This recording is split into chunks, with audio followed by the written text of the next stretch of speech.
सर्व ध्यान पद्धति उसके लिए आगे बात करेंगे। आप सबका फिर से स्वागत करता हूँ।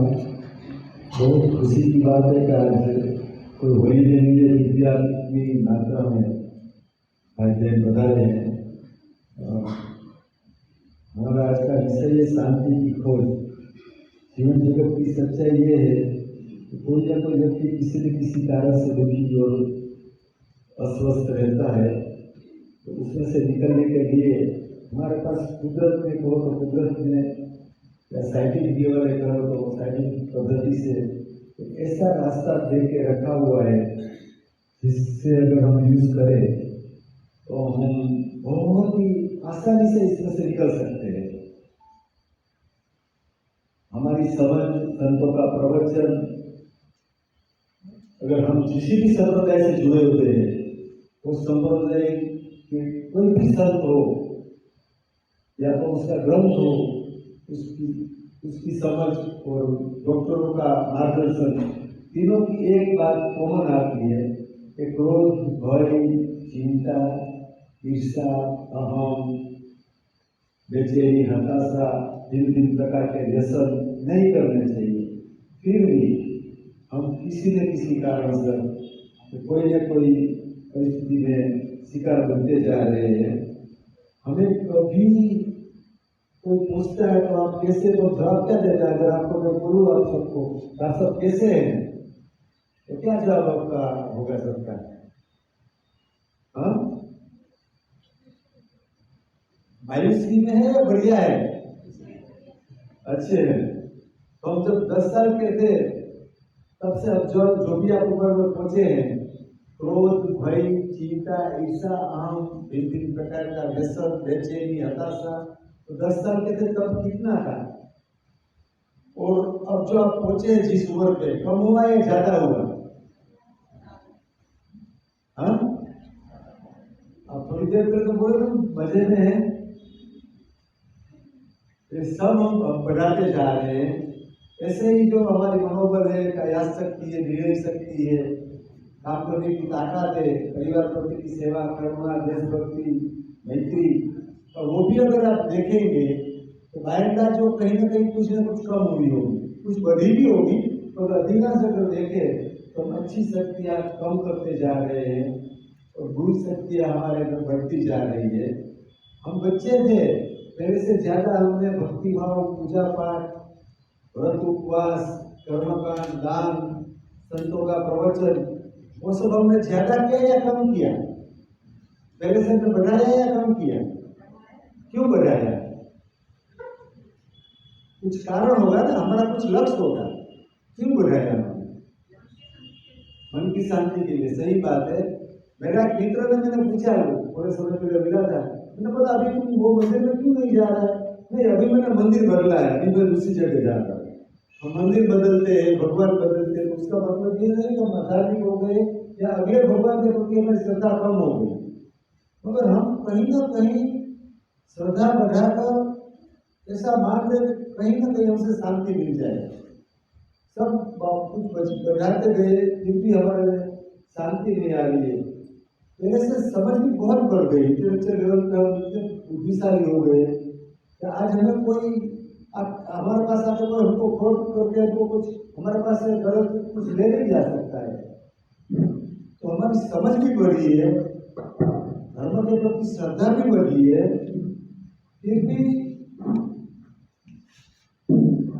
फिर भी जो हम चाहते हैं वो सच में हम प्राप्त नहीं कर पा रहे। तो उसका कारण क्या है? हमें किसने रोक के रखा है? किस रस्सी ने या किस चीज़ ने हमको बांध के रखा है कि जिससे हम ये इसमें से छूट नहीं पा रहे? छोटी सी आदत हमारे लिए बहुत बड़ी बन गई। बच्चे थे तो गुस्सा करते थे तो दूसरी मिनट पे हम उसी के साथ खाने के लिए बैठ जाते थे। आज समझदारी हो गई। आज हमारे भाई के साथ भी अगर हमने बहुत मनमुटाव कर लिया और झगड़ा कर लिया तो हम उसके साथ जीवन पर बोलेंगे नहीं, परिवार का कोई सभ्य के साथ भी। और वही व्यक्ति हमें जब 10 साल के थे या छोटे थे तब भाई ने हमको मारा भी होगा, हमारे परिवार में किसी ने हमको बहुत मारा भी होगा, फिर भी दूसरी मिनट पे उसके साथ खाने के लिए बैठ जाते थे। हम बचपन में समझदार नहीं थे, फिर भी प्रसन्नता, करुणा, मैत्री, मन की शांति बहुत थी। तो उससे ज़्यादा होनी चाहिए, क्योंकि हम उससे ज़्यादा समझदार हो गए, फिर भी कहीं ना कहीं हम चूक रहे। आप बता सकते हैं उसका कारण क्या है? ये सब शरीर में से होता है या मन से होता है? मन से होता है। अगर मन को सुधार ले तो ठीक हो जाएगा। तो मन कहाँ है? मन कौन सी चिड़िया का नाम है? कोई बता सकता है? मन का एड्रेस बता सकते हैं? जैसे शरीर में बता दूं, ये मेरा कान है, ये मेरी उंगली है। जैसे मैं आपको पूछूं कि आपका मन किधर है, मन का एड्रेस बताइए, बताइए, फिर मैं भी एक बताऊंगा। क्या बोल रहे हैं आप? हाँ, हृदय में है। और कोई? चिंतन में है, बराबर। हमें वही नहीं मालूम है कि हमारा मन कहाँ है, तो हम मन को कैसे सुधार सकेंगे? इसीलिए एक बुढ़िया बाई ने हमारे जैसे लोगों को लिए एक छोटा सा उदाहरण के लिए, उसने छोटा सा घर के बरामदे के बाहर वो कुछ ढूंढ रही थी। तो हमारे जैसे 2-4 लोग वहाँ से निकले, तो उसको पूछा माई को, माई क्या ढूंढ रही हो? तो मैंने बोला सुई ढूंढ रही हूँ, मेरी सुई, धागे की सुई गुम हो गई है। हमारे जैसे भी उसको मदद करने लगे। आधा घंटा हो गया, मिली नहीं। फिर माई को पूछा, माई कहाँ गुम हो गई है? तो माई ने बोला गुम तो घर में हो गई है, अंदर हो गई है, मगर वहाँ बहुत अंधेरा है, इसलिए मैं बाहर ढूंढ रही हूँ, क्योंकि यहाँ बहुत उजाला है। तो हम वो माई को क्या कहेंगे कि जिंदगी निकल जाएगी, कभी नहीं मिलेगा। तब माई हम जैसे लोगों को कहती है कि अंधेरा अंदर हो गया है और आप दिया बाहर जला रहे हैं, हमें प्रकाश की अंदर ज़रूरत है। तो अंदर जाने का कोई रास्ता चाहिए। तो पहले तो मन चाहिए कि मन कैसे काम कर रहा है। मन ही कौन सी चिड़िया का नाम है हमको पता नहीं है, तो हम उसको कैसे सुधार पाएंगे? आजकल मेडिकल साइंस क्या कह रहा है कि 90% माइंड है वो अनकॉन्शियस है, 10% कॉन्शियस है। आप लोग सब मानते हैं इसको? सच में जब आप विपස්සना करेंगे ना, तब आप कहेंगे अनकॉन्शियस कुछ नहीं है। सच में जो 90% माइंड है ना, वो तो बहुत पावरफुल है और बहुत कॉन्शियस है, मगर उसको समझने के लिए हर एक व्यक्ति को खुद के मन में जाना पड़ेगा। विपස්සना की बात करने के पहले मैं एक स्टोरी कहूँगा, इसलिए ये कहूँगा स्टोरी। पहले तो मैंने आपको ये पूछा ना कि क्रोध, भय, चिंता कहाँ की बढ़ रहा है, कम हुआ है। वो इसलिए पूछा कि आप लोगों को सबको ये एहसास होना चाहिए कि हम किस दिशा में जा रहे हैं। अगर यही स्वभाव बनता गया तो कुछ उम्र तक के बाद हमारी हालत क्या होगी। तो एक स्टोरी इसलिए कह रहा हूँ कि हमारे जीवन से बहुत ही जुड़ी हुई है। हम बहुत समझदार हो गए, बहुत बुद्धिशाली हो गए, फिर भी हमारे मन को हम सुधार नहीं पा रहे और मन को धीरे धीरे बिगाड़ते ही जा रहे हैं। एक बहुत बड़ा प्रोफेसर एक बहुत बड़ी नाव में यात्रा कर रहा था। तो नाव का जो ड्राइवर था, वो नावी था, वो कभी कभी प्रोफेसर की केबिन में जाकर उसके साथ चर्चा किया करता था। आवाज़ आ रहा है पीछे सबको? तो प्रोफेसर ने एक दफ़े उसको पूछ लिया कि क्या तूने जियोलॉजी पढ़ी है? तो बाबा वो क्या होता है जियोलॉजी? अरे जमीन का भी एक शास्त्र होता है, तूने क्या उसको पढ़ा है क्या? वो बोल रहा है नहीं पढ़ा है मैंने। तो प्रोफेसर उसको बोल रहा है, प्रोफेसर साहब आपका 25% जीवन पानी में गया। फिर वापस वो दूसरी दफ़े गया, तो वापस उसने पूछा कि प्रोफेसर साहब क्या आपने ओशनोलॉजी पढ़ी है? तो वो क्या होता है? अरे समुद्र का भी एक शास्त्र होता है, जिस जिंदगी तेरे समुद्र में निकाल रहा है उसके लिए तो तुम्हें कुछ नहीं पढ़ा है और सिर्फ यात्रा ही करता रहता है। महाराज मैंने तो कुछ नहीं पढ़ा है। तो बोल रहा है तेरा तो जीवन का 50% पानी में गया।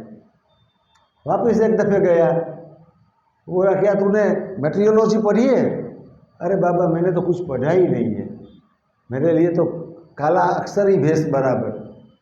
तो प्रोफेसर साहब ने बोला, अरे बूढ़ा बाबा, तेरा तो 75% जीवन पानी में गया, बेकार चला गया तेरा जीवन। चौथे दिन वो बूढ़े की बारी आई, दौड़ता दौड़ता प्रोफेसर की कैबिन में गया कि प्रोफेसर साहब आपने सिमोलॉजी पढ़ी है क्या? अरे सिमोलॉजी क्या होती है? तो आपको तैरना आता है कि नहीं आता है? नहीं, मैंने तो ये पढ़ाई में मेरी ज़िंदगी इतनी चली गई कि मुझे तैरने का सीखने का समय ही नहीं मिला। अरे प्रोफेसर साहब तो आपका पूरा जीवन पानी में गया, क्योंकि ये नाव को टक्कर लग गई है, कभी भी डूब जाएगी। जिसको तैरना आता है वो तो सामने तट दिख रहा है, वहाँ सामने पहुँच जाएगा। ऐसा ही कुछ हमारा जीवन का है। हमको सब कुछ आ गया मगर जीवन जीने की कला भूल गए। अच्छी तरह से जीना है वो जी नहीं पा रहे। जिस परिवार को हम कितना प्यार करते हैं, अगर हमारे परिवार का कोई सभ्य हमारे साथ रास्ते पे जा रहा है, हम लोग दोनों, और कोई अनजान व्यक्ति वो परिवार के सभ्य के साथ झगड़ने लगे, तो हम हमारी पूरी ताकत के साथ वो अनजान व्यक्ति के साथ लड़ेंगे। मगर वही परिवार के सभ्य के साथ हम कभी कभार कितना गलत व्यवहार करते हैं।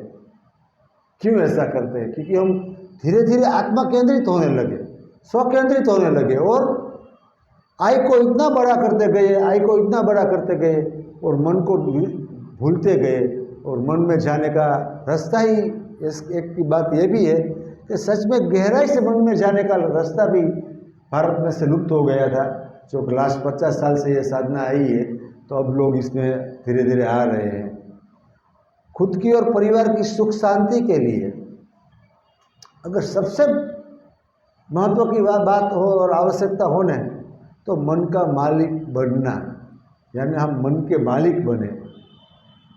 भारत में आज ये विपश्यना साधना हमको नई लगती है, मगर ये भारत की बहुत पुरानी साधना है।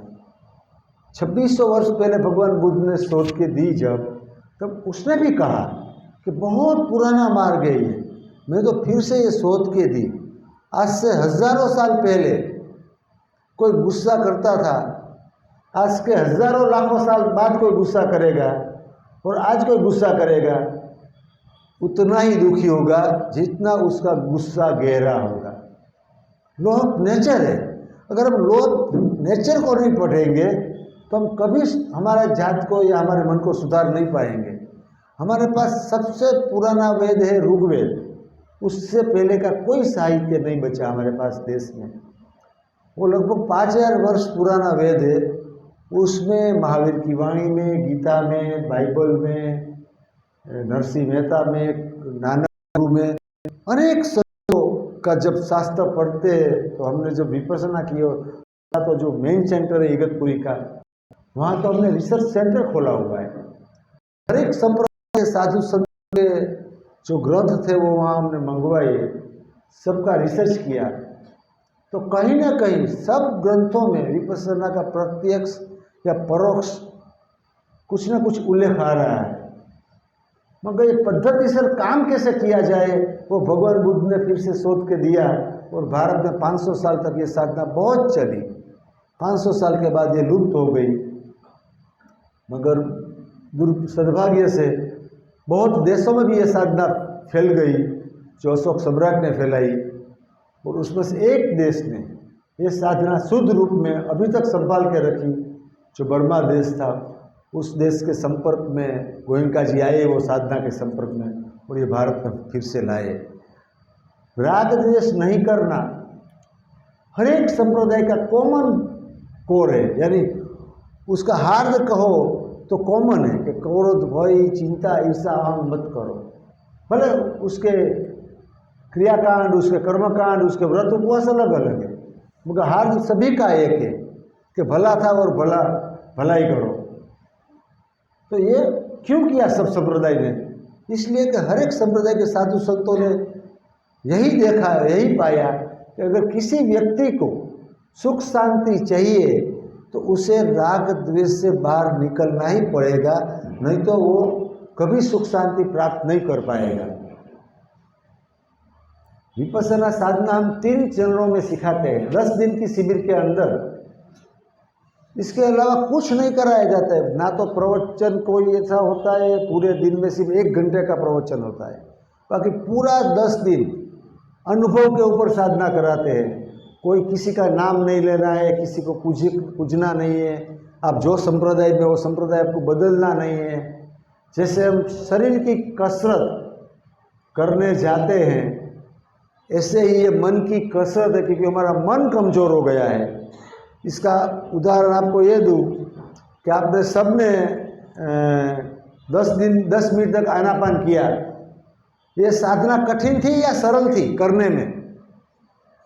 आलमन तो कठिन नहीं था ना। अपना ही सांस देखना कठिन लगा किसी को? अच्छा, फिर आपको करने में कठिन लगी कि आसान थी? तो 10 मिनट मन टिक रहा कि कहीं भागा नहीं क्या?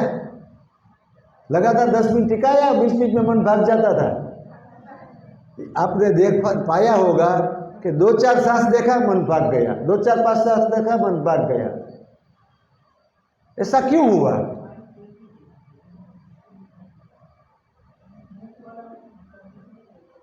क्या हुआ?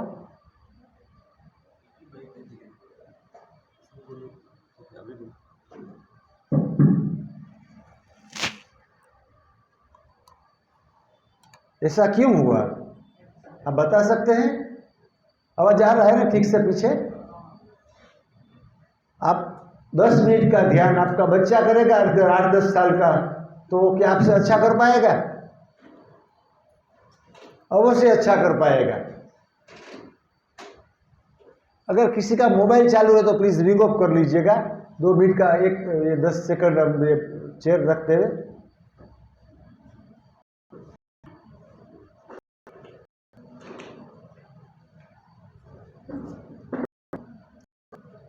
आ जाइए, आगे आ जाइए।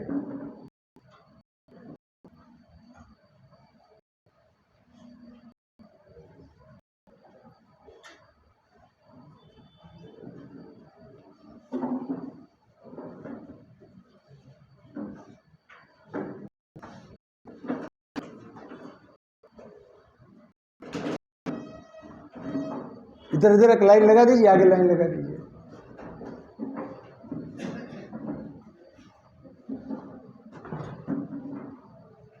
बेटी आप लोग भी बैठ जाओ, सब चेयर आ गई है ज्यादा।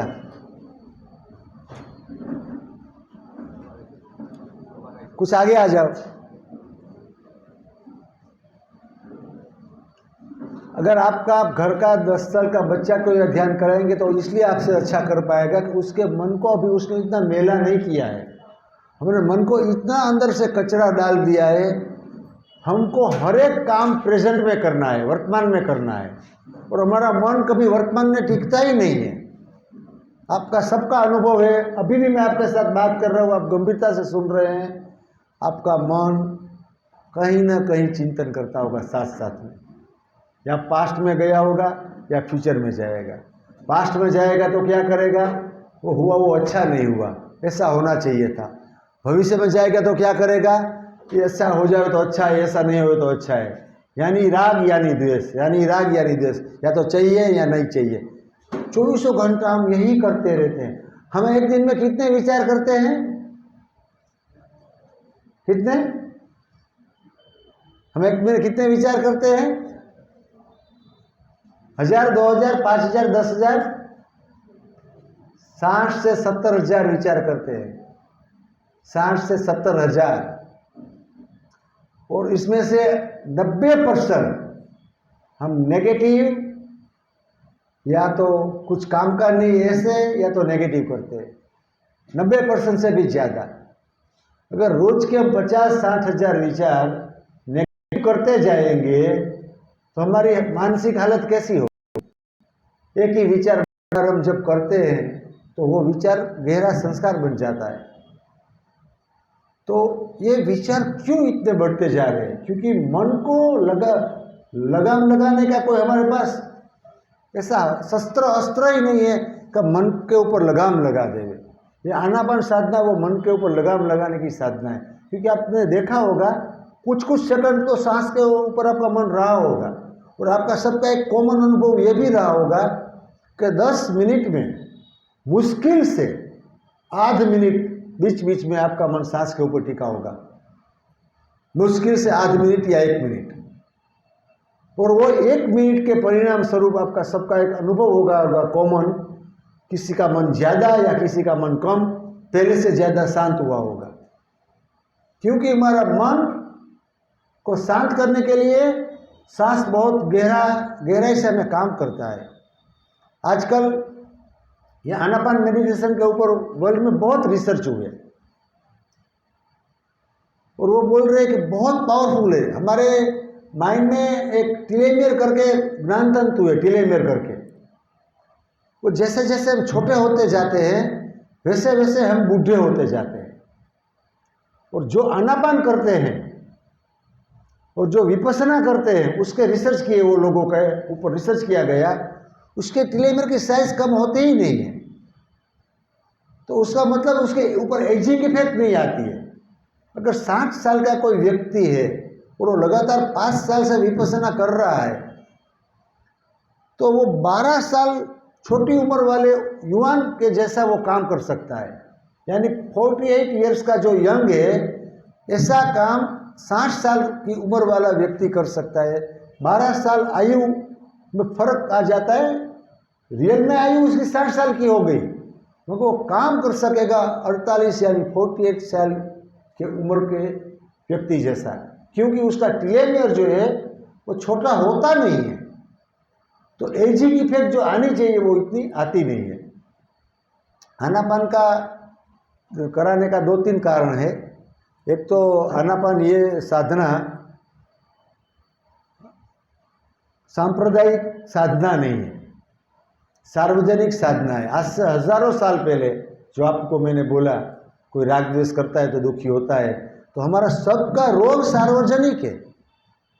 हम सब क्रोध, भय, चिंता, ईर्ष्या, अहम से पीड़ित है और उसके परिणाम स्वरूप ही हमारा मन अशांत, बेचैन, व्याकुल, हताशा में चला जाता है। अगर हमारे मन में क्रोध, भय, चिंता, ईर्ष्या, हम कुछ भी न जागे तो हम कभी हताश नहीं होंगे, हम कभी दुखी नहीं होंगे, हम कभी अस्वस्थ नहीं होंगे। हम स्वस्थ होने के लिए मंदिरों में जाया करते हैं, पूजा पाठ करते हैं, माला जपते हैं, व्रत उपवास करते हैं। तो कुदरत ने हमारे पास एक ऐसी चाबी दी है, अगर वो चाबी को आप पकड़ लो तो जीवन में सच में सुख शांति आने लगेगी। ये रिसर्च किया हुआ रिपोर्ट है, ये मैं नहीं कह रहा हूँ। हमारे ऋषि मुनियों तो हजारों साल से कह रहे हैं कि मेडिटेशन करो, मेडिटेशन करो। तो आनापान करने का एक तो कारण ये है कि सांप्रदायिक आलम्बन नहीं है। दूसरा कारण ये है कि वर्तमान का आलम्बन है। ये हमें जीवन जीना वर्तमान में है, प्रेजेंट में है जीना है, और हमारा मन कभी प्रेजेंट में रहता नहीं है। एक सुई में से एक धागे को अगर परोना है और हमारी मुंडी ऐसे ऐसे करते रहे, जिंदगी निकल जाएगी। वो सुई में से वो धागा है, वो सुई के नाके में से निकलेगा नहीं। छोटी सी बात है ये तो, इससे कहीं गुना मन की बड़ी बात है। अगर आप कुछ भी काम कर रहे हैं और वो काम में आपका 100% माइंड नहीं लग रहा है, तो आप वो काम को 100% रिजल्ट भी नहीं दे पाएंगे। इसलिए आज के तारीख में विपස්සना अनेक गवर्नमेंट संस्थाओं ने, अनेक गवर्नमेंट ने ऑन ड्यूटी करके रखी हुई है। वो लोगों ने देख लिया कि जैसे ही हमारे ऑफिसर्स लोग शिविर करके आते हैं तो उसकी करने की ताकत बढ़ जाती है।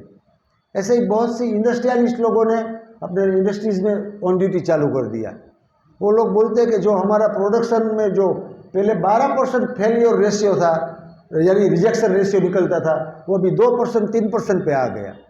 क्योंकि काम कर रहा है जो कारीगर, अब वो बहुत ध्यान से, एकाग्रता से कर रहा है।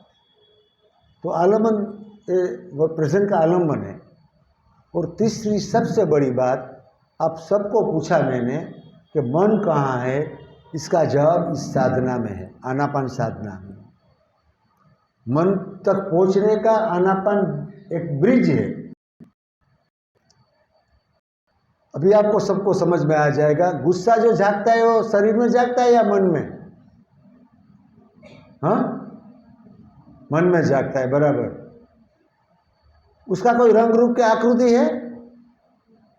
हाँ, जैसे मैं आप बताऊँ, ये आप क्या पेन है तो आप देख लेंगे, मगर मैं आपको कहूँ मेरा जरा का गुस्सा देख लो ना, अच्छा आपका थोड़ा जरा देख लो, तो आप खुद का भी नहीं देख पाओगे और मेरा भी नहीं देख पाओगे, क्योंकि वो अमूर्त रूप में है, उसका रंग रूप की आकृति नहीं है। मगर वो जब जब जागता है तब तब सांस की क्या हालत होती है? हाँ, धीमा पड़ जाता है। गुस्सा जागता है तो सांस धीमा पड़ जाता है, तेज हो जाता है। इसका मतलब क्या हुआ? कहीं ना कहीं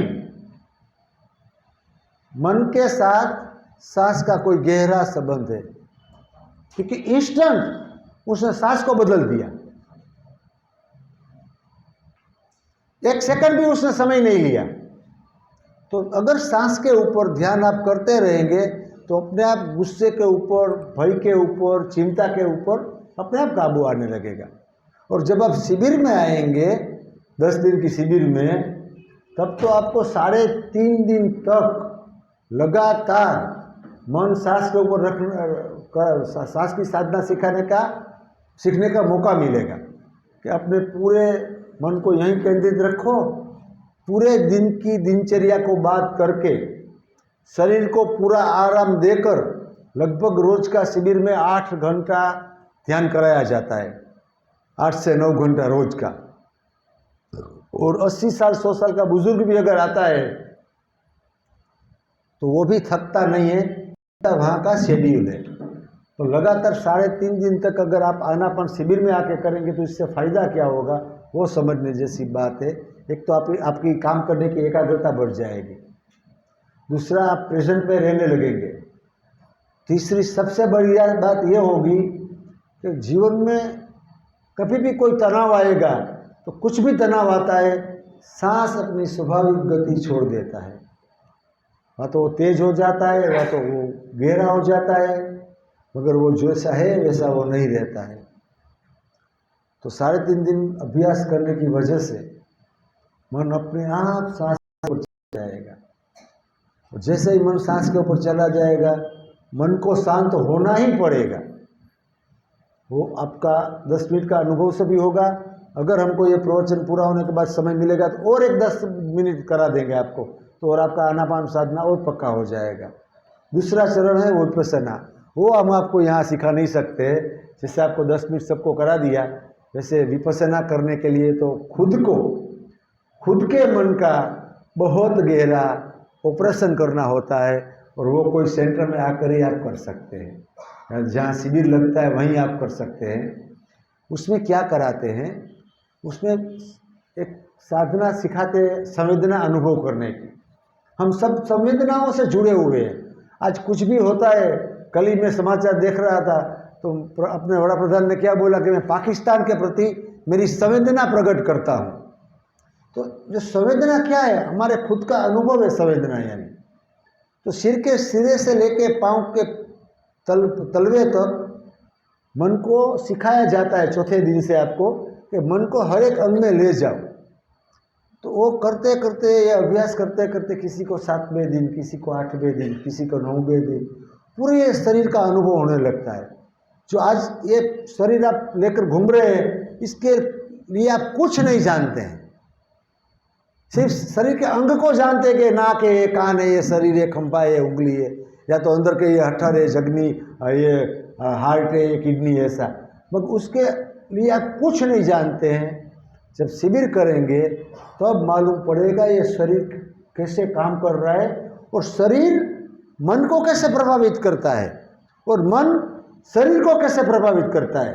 गुस्सा आता है तो वो मन में आता है, मगर वो तुरंत शरीर को प्रभावित कर देता है, सांस तेज हो जाता है, और क्या होता है, सबको गुस्से का अनुभव तो है ना, हाँ? तो और क्या होता है, हाँ?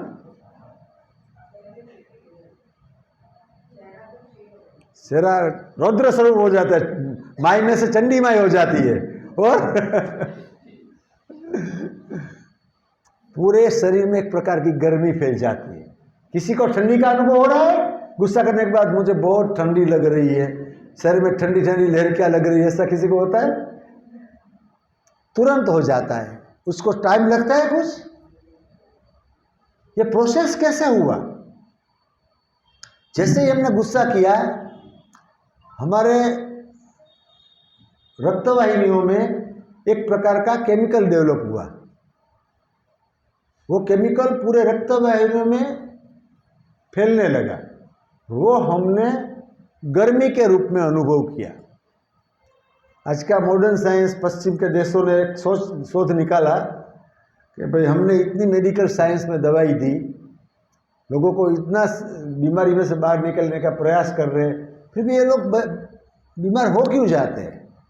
फिर वो लोगों ने देखा कि हर एक व्यक्ति के अंदर अलग अलग प्रकार के केमिकल जो जागते हैं, वो केमिकल के आधार पर उसको रोग आते हैं। और वो केमिकल क्यों जागते हैं, वो उस लोगों ने शोध लिया। तो 100 प्रकार के केमिकल हमारे शरीर में जागते हैं। 100 प्रकार के केमिकल बाद में रखिए ना। 100 प्रकार के हमारे शरीर में केमिकल जागते हैं। जैसे हम विचार करते हैं, इस प्रकार का केमिकल जागता है। जैसे हमने गुस्सा का विचार किया और गुस्सा किया तो एक प्रकार का केमिकल जागा। वो केमिकल हमने एक गर्मी के रूप में अनुभव किया। ऐसे हर एक केमिकल हम अनुभव करते हैं। मच्छर काटा तो यह एक केमिकल रिजनरेट हुआ, और यहाँ हमको अनुभव हुआ कि ये हटा दो और इसको बदल दो। ये 100 प्रकार के केमिकल हम कैसे अनुभव करते हैं? तो मात्र संवेदना के रूप में ही वो अनुभव करते हैं।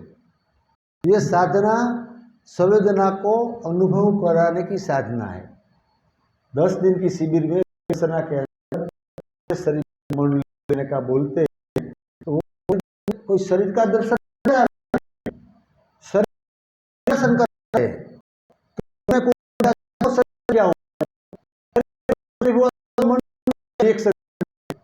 तो जो मन से इतने जुड़े, एक की बाजू उसको अलग कर सकते। मन है तो शरीर हम कर सकता है, क्योंकि मन जुड़ा है। साधना शरीर देखो, आप देखो, करने से 2-3 लाख बड़े होते हैं। मन कहाँ है वो पड़ जाए। आपको सबको पूछा कहाँ है, तो जवाब नहीं दे पाए।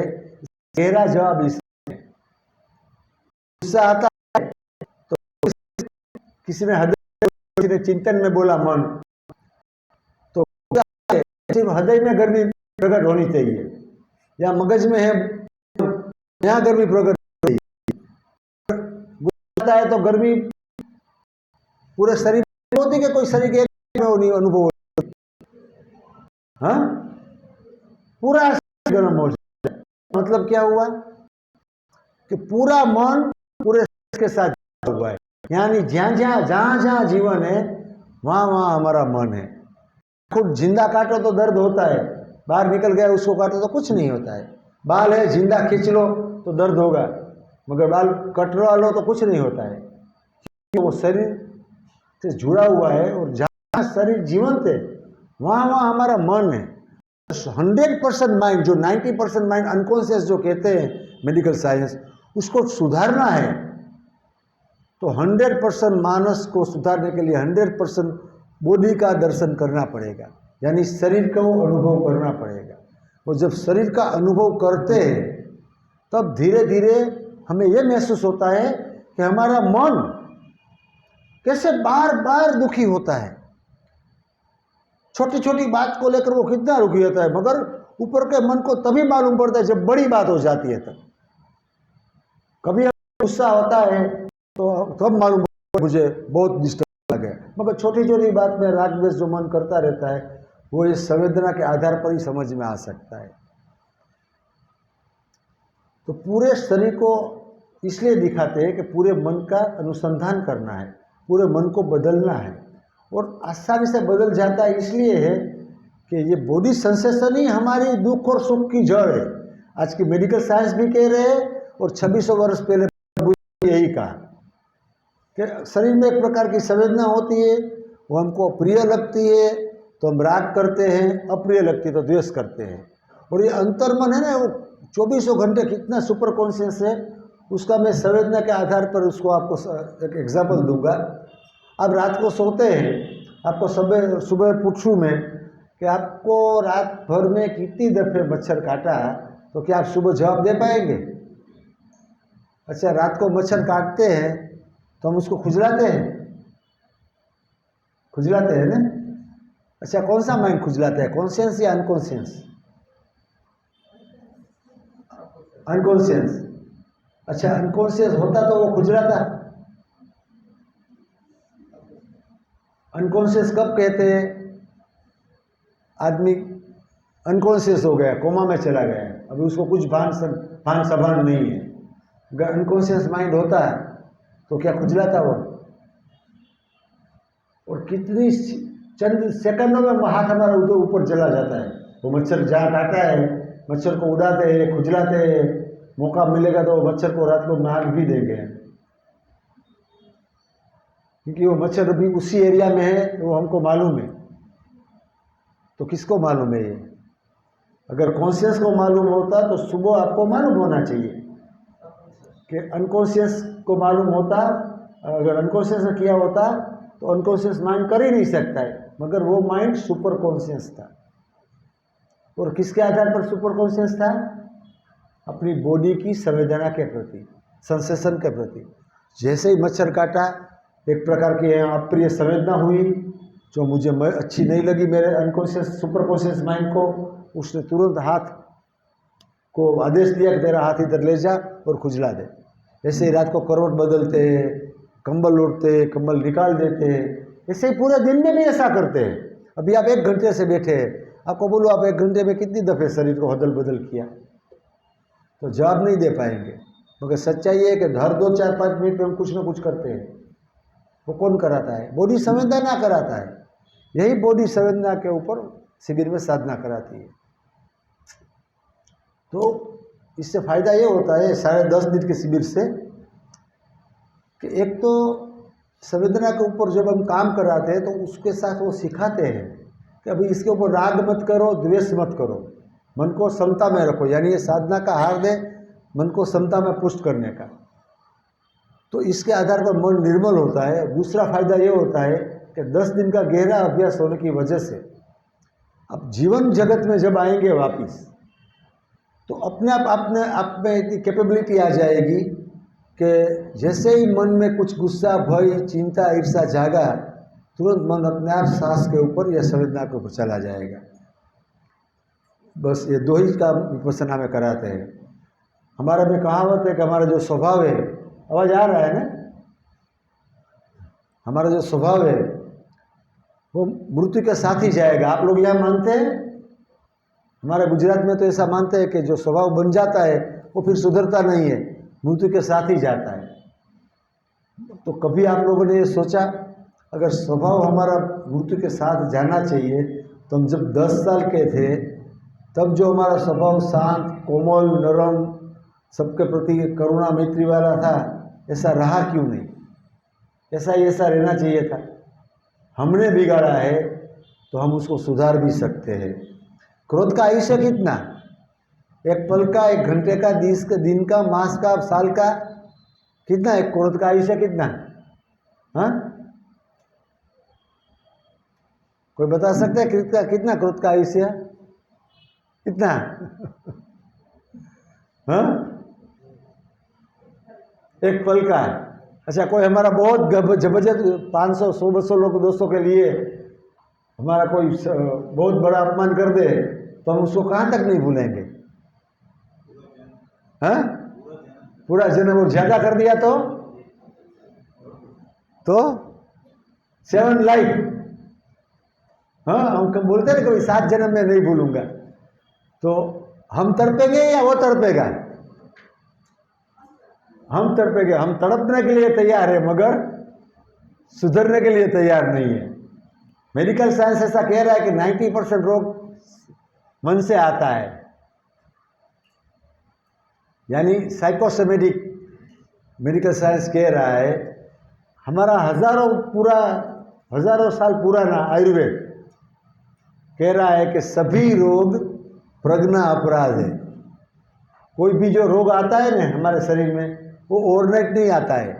जैसे गुस्सा बहुत करेंगे बार बार तो हमें हार्ट अटैक आने की चांसेस बढ़ जाएगा, बार बार हम चिंता करेंगे तो डायबिटीज़ की चांसेस बढ़ जाएगा। इसे हर एक रोग के पीछे हमारे स्वभाव का कारण है। स्वभाव हमारा जैसे जैसे बिगड़ते जाते हैं वैसे वैसे हमारे शरीर में रोग आता है। ये सभी जो विकार है ना, क्रोध, भय, चिंता, ईर्ष्या, हम इसलिए दूर नहीं कर पा रहे हैं क्योंकि उसका रंग रूप के आकृति नहीं है कि हम उसको पकड़ के फेंक दें। वो जब जब वो जागता है तब बॉडी में एक प्रकार की संवेदना होती है।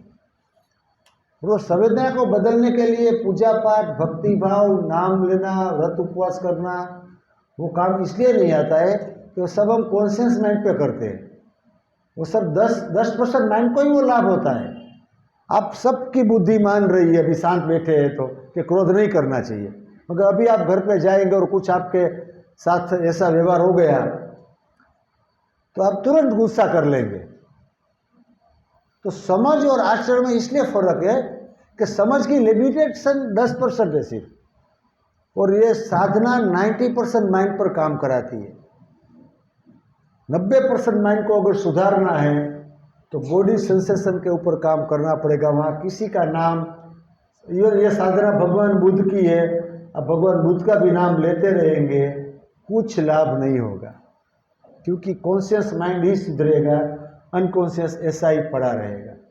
अनकॉन्शियस को सुधारने के लिए, अनकॉन्शियस को सुधारने के लिए संवेदना बहुत बड़ा टूल है, बहुत बड़ा आलम्बन है।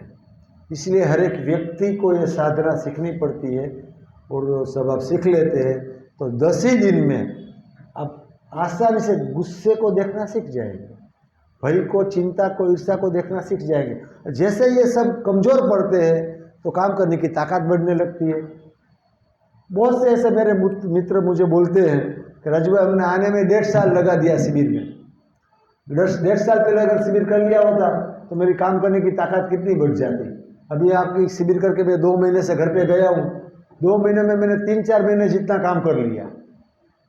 इतनी मेरी काम करने की ताकत बढ़ गई कि अब मैं थकता ही नहीं हूँ। अब मुझे प्रॉब्लम नहीं लगता है, टेंशन नहीं लगता है। हर एक काम नए सिरे से करता हूँ, और जो काम करता हूँ उसमें पूरा मेरा फोकस रहता है। तो जैसे मैं अभी आपको कोई अन्य भाषा में प्रवचन देना चालू कर दूँ, जो भाषा आप सीखे ही नहीं है, तो आपको कुछ नहीं पले पड़ेगा। ऐसा ही हमारा अनकॉन्शियस माइंड है, उसको कोई भाषा पसंद ही नहीं है। कोई भगवान का नाम लो या व्रत करो या उपवास करो, वो कुछ पले नहीं पड़ेगा, क्योंकि वो 24 घंटा रिएक्ट ही कर रहा है संवेदना के प्रति। हम दिन भर अहिंसा का पाठ बोले, अहिंसा कर रहे हैं, अहिंसा की बातें करें, रात को मच्छर को मार भी देंगे, क्योंकि हम संवेदना के गुलाम हो गए। हमारा मन को ये मालूम ही नहीं है कि संवेदना अपने आप में अनित्य है, बदल रही है।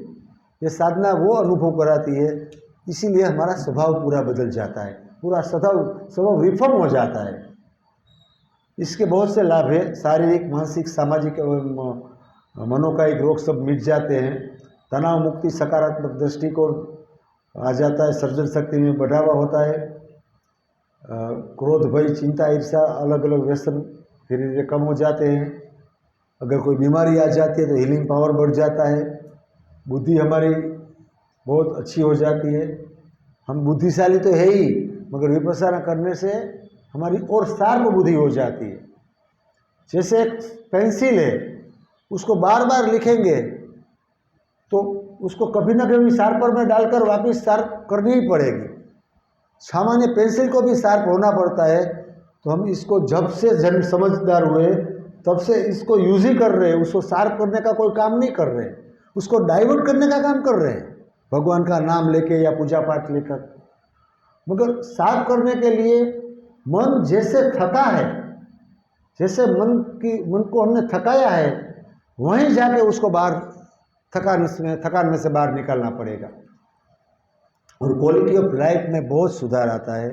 अगर हम 10 साल के थे और आप सबने कहा कि हम जिस उम्र में पहुँचे हैं अभी, हमारा क्रोध, भय, चिंता बढ़ा है, तो क्वालिटी ऑफ लाइफ कहाँ अच्छी रही।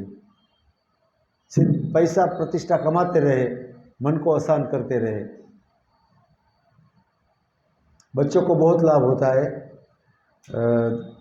जो स्कूलों में आनापान कराते हैं वो स्कूल में 1 महीने में सब टीचरों को चेंज दिखने लगता है, और 3-4 महीने होते होते उसके माता पिता घर पे से स्कूल में आते हैं कि मेरा इतना तूफानी बच्चे को आपने क्या जादू कर दिया, बदल गया। पहले घर पे आता था तो उसका सैंडल एक यहाँ उलारता था, एक यहाँ फेंकता था, और आके सीधा तूफान करता था, अभी ये बदल गया। कारण यही है कि आनापान साधना बहुत मदद करती है। बच्चे को तो आनापान से ज़्यादा कुछ नहीं करा सकते हैं। आपको सबको 10 मिनट का मैंने ये ध्यान कराया। अगर आप सच में सिर्फ 1-2 महीना ही सुबह शाम 10 मिनट करेंगे, आपको एहसास ये होगा कि 10 मिनट के ध्यान से इतना लाभ हो गया मुझे, तो 10 दिन की विपश्यना से मुझे कितना लाभ होगा। तो आपको एक प्रमाण खुद को मिल जाएगा कि मुझे जल्दी से जल्दी 10 दिन की विपश्यना में जाना चाहिए। और हर एक स्कूल में ये साधना जहाँ कराते हैं वहाँ के रिजल्ट बदल गए। तो आप घर में सभी परिवार को ये साधना आप लाइवली सूचना देकर सिखा सकते हैं। और ये यूट्यूब पे भी है। यूट्यूब पे आप एस एन गोयनका आनापान करके लिखेंगे, तुरंत 10 मिनट की इंस्ट्रक्शन इसमें से आ जाएगी, वो आप बजा कर घर में सबको करा सकते हैं। गर्भवती माता को बिफोर प्रेगनेंसी, आफ्टर प्रेगनेंसी जो कॉम्प्लिकेशंस आते हैं वो विपश्यना से बहुत कम आते हैं। सिजेरियन की लगभग ज़रूरत नहीं रहती है। और जो बच्चा जन्म लेकर बाहर आता है वो बहुत मेधावी और शांत आता है। आज तो हमारे यहाँ गुजरात में तो एक ट्रेंड हो गया है कि हमें धम्मा बेबी चाहिए। अधिकांश प्रेग्नेंट लेडीज वहाँ हमारे यहाँ शिविर में आती है। एक ये विज्ञान ने जो एक स्टेटमेंट दिया है साइंस ने, वो मैं पढ़ रहा हूँ, बहुत महत्व का स्टेटमेंट है। जिस ध्यान से शरीर, मन, अंतर्मन को इतने सारे फायदे होते हैं, जो पूर्व के ऋषि मुनि, आध्यात्मिक गुरु और लाखों लोगों ने अनुभव है, उसे सिद्ध करने के लिए विज्ञान ने बहुत लंबा समय ले लिया। अब लाभ के विषय में कोई शंका नहीं है, कोई शक नहीं है। बिना ज़्यादा समय बर्बाद किए ध्यान का समावेश हमारी दिनचर्या में कर लेना चाहिए, या फिर ध्यान नहीं करने से होने वाले नुकसान के लिए तैयार हमें रहना चाहिए। जो भी फायदे मैंने आपको बताए, विपश्यना उसको बहुत महत्व इसलिए नहीं देती है कि विपश्यना का ये सब बाई प्रोडक्ट है।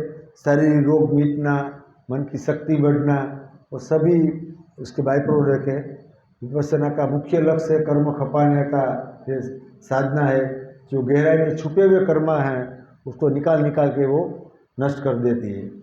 जिनकी कुछ घटनाएं ऐसी है, हमने शायद ये घटना के ऊपर कभी सोचा नहीं है कि घटना जब हमारे जीवन में आती है तो हमको कौन मदद करेगा। कोई कह सकता है प्रिय व्यक्ति का वियोग, अप्रिय का संयोग, बीमारी, कर्म का फल, वृद्धावस्था और मृत्यु, इसमें से हम कोई बाकात नहीं रहने वाले। कभी न कभी हमारे जीवन में हमें इसमें से पसार होना है। तो आप कह सकते हैं इसमें से हमको कौन बाहर निकाल सकता है?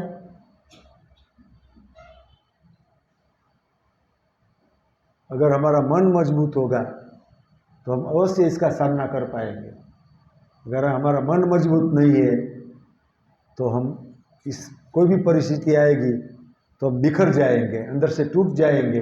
और इसके परिणाम स्वरूप आज हम देखते हैं कितने लोग डिप्रेशन में आ जाते हैं। मैं लास्ट बांग्लादेश में शिविर लेने गया था, तो वहाँ एक मुस्लिम लड़का मेरे शिविर में आया था, तो इतना डिप्रेस में चला गया था घर की ऐसी कोई घटना सामने आने की वजह से। 5 साल से वो बाहर नहीं निकला था घर से। शिविर करने के बाद बिल्कुल वो बदल गया, आज वो वापस काम पे लग गया। तो जो मन में ऐसी घटनाएं जब हम सामना नहीं कर सके, ऐसी जब हमारे सामने घटना आ जाती है, तब हमारा मन की अगर अंदर से मजबूत नहीं होता है तो उसका सामना करना बहुत कठिन होता है। साधना का अंतिम जो चरण है वो मैत्री भावना की साधना है। वैसे भी आप मैत्री तो सब करते होंगे ना, सबका भला हो, सब चाहते हैं कि नहीं चाहते? हाँ, तो किसी के साथ 36 का आंकड़ा हो और उसके साथ हमको समाचार मिले कि वो चलता फिसल गया, उसके पाँव में फ्रैक्चर आ गया, तो मैत्री करेंगे या कुछ और करेंगे? सब हंसने लगे, जवाब तो दीजिए कुछ। हाँ,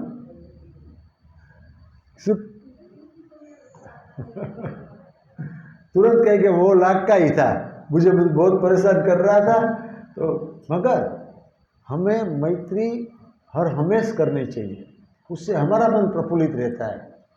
मगर हम अंदर से इतने बिखर गए, इतने मेले हो गए कि हम जन्मे तब से कपड़े को स्वस्थ रख रहे हैं, शरीर को दिन में 2 दफे नहला रहे हैं, मगर मन को नहलाने का कुछ काम नहीं कर रहे हैं।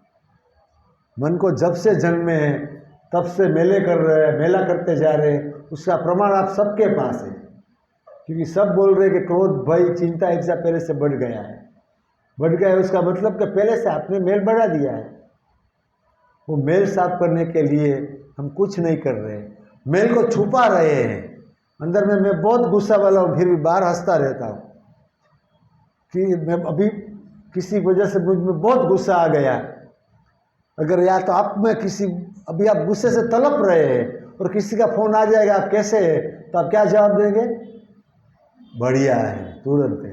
अंदर से कहीं सुख शांति नहीं है, फिर भी हम खुद की ये मेल छुपा रहे हैं। वो मेल को ढूंढिए, मेल को साफ करिए।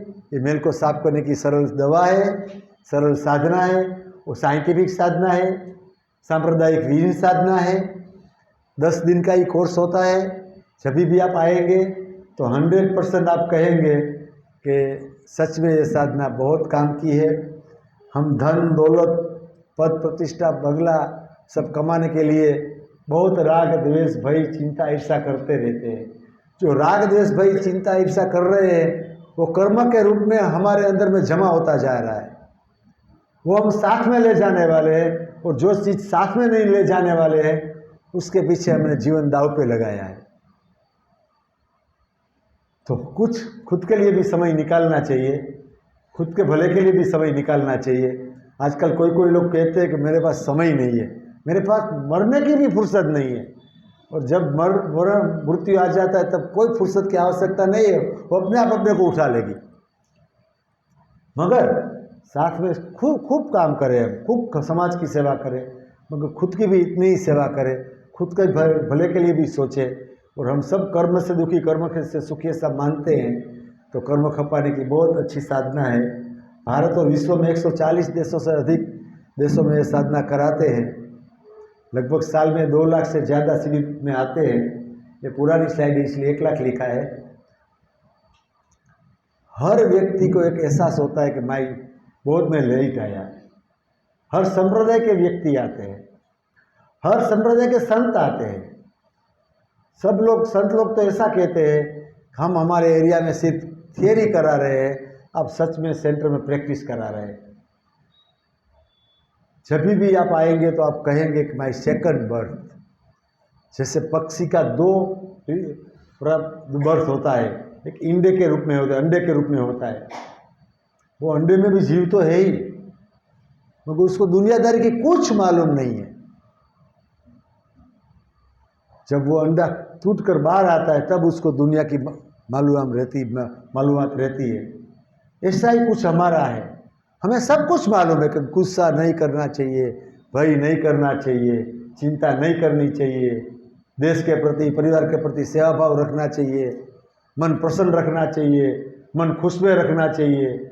मगर एक अज्ञानता की खोल लेकर हम घूम रहे हैं। वो खोल अगर आपको तोड़नी है तो विपश्यना आपको बहुत मदद देगी। इसीलिए आने वाले कहते हैं लोग कि ये मेरा सेकंड जन्म है, सेकंड बर्थ है। तो अगर आपको अच्छा लगा हो, मेरी वाणी को यहाँ विराम देता हूँ। अगले 3 महीने के अंदर अंदर आप ये शिविर कर लीजिएगा। इतना अच्छा क्राउड है। मैं तो यहाँ के ऑर्गेनाइजेशंस को कहूँगा कि यहीं कहीं 10 दिन का रेसिडेंशियल कोर्स लगा दीजिए और यहीं शिविर लगाकर ये सबको लाभ दीजिए। नहीं तो यहाँ से आसाम, गुवाहाटी में सेंटर है, वहाँ तो 2 महीने तक का शिविर तो फुल है वहाँ। अगर आपको जाना होगा तो ये मैनेजमेंट वाले आपको बताएंगे। मगर मेरा अवश्य आपको निवेदन रहेगा, अच्छे विचारों की आयुष्य कितनी, लाइफ कितनी अच्छे विचारों की। अच्छे विचारों की आयुष्य बहुत छोटी होती है, क्योंकि हम अंदर इतना मैल भर के खड़े हैं ना कि वो अंदर जा नहीं सकता है ज़्यादा तक, तो अंदर जाएगा विचार कल तक निकल जाएगा वो। तो अच्छे विचारों की आयुष्य बहुत कम है, मगर एक निर्णय लेकर जाइएगा कि मिनिमम अगले 3 महीने के अंदर अंदर मुझे ये साधना कर लेनी है। हमारा कोई व्यक्तिगत स्वार्थ नहीं है। मैं तो यहाँ से 3000 किलोमीटर दूर से आया हूँ सिर्फ यही बात बताने के लिए कि खुद के पास कुदरत ने ऐसी बड़ी चाबी दी है कि हमको कोई दुखी नहीं कर सकता है। हम चाहे उतना सुखी हो सकते हैं, बस हम खुद गुम हो गए हैं, खुद को ढूंढना है। हम खुद को ढूंढने के लिए 10 दिन निकाले।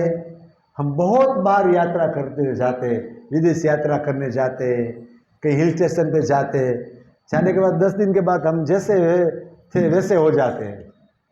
उसका टेम्पो 10 दिन भी नहीं रहता है। क्यों? ऐसा क्यों होता है? क्योंकि हम शरीर को घुमाने ले जाते हैं, मन को नहीं घुमाते हैं। मनुष्य की पहली जिम्मेदारी मन को घुमाने की है, बाई प्रोडक्ट में शरीर को घुमाने की है। मन को घुमाने का ये सरस 10 दिन का टूर मारिए। 10 दिन के लिए टूर में आप आइए। सच में अंदर बहुत अंदर शांति पड़ी है। कश्मीर से भी ज़्यादा ठंडा है अंदर, स्विट्जरलैंड से भी ज़्यादा अच्छे सुख शांति अंदर है। मगर अंदर झांक कर देखिए, हर एक व्यक्ति खुद के साथ नहीं रह रहा है कभी भी। हम सब जन्मे तब से बहिर्मुखी है। पहली दफे आपको मौका मिलेगा खुद के साथ रहने का जब आप शिविर में आएंगे तब। तो आप सब ने मुझे बहुत शांति से सुना। आप सबका बहुत बहुत आभारी हूँ मैं। धन्यवाद करूँगा आप सबको, और आपको निवेदन करके जाऊँगा, दोबारा हमारा मीटिंग हुए या ना हुए, आपको अवश्य निवेदन करके जाऊँगा कि ये शिविर आप अवश्य करके जाइए। मैं चाहूँगा कि यहाँ के लोकल कोई विपस्सी साधक हो, यहाँ के या तो बाहर से जो आए आसाम से, वो अपने 2 मिनट 3 मिनट में एक्सपीरियंस कहे कि विपස්සना से वो लोगों को क्या लाभ हुआ, और बाद में प्रश्नोत्तरी रखेंगे। आपको कोई प्रश्न है तो आप निसंकोच पूछ लीजिएगा। प्रश्न जो कुछ पूछना है तो याद कर लीजिएगा।